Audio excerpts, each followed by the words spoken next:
C'est dans ce village paisible au cœur des vignes que le drame s'est déroulé.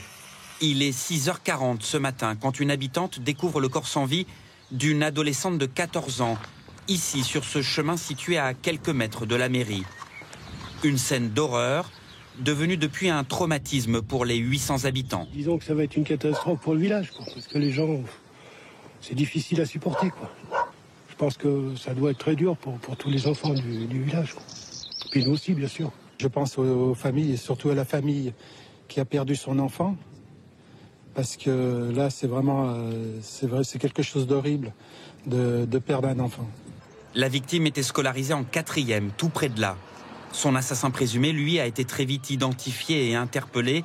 Il s'agit du petit ami de la jeune fille, âgé lui aussi de seulement 14 ans. Tous les deux étaient dans le même collège. Les deux ados s'étaient donné rendez-vous la nuit dernière entre minuit et 4 heures, sans prévenir leurs parents.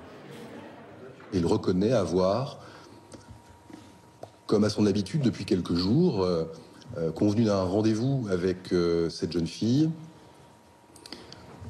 qu'il s'était muni d'un couteau, qu'il avait discuté avec elle, qu'il avait placé ce couteau dans sa manche, et après avoir discuté quelques instants avec elle, lui avait porté 3 coups de couteau au niveau du cou.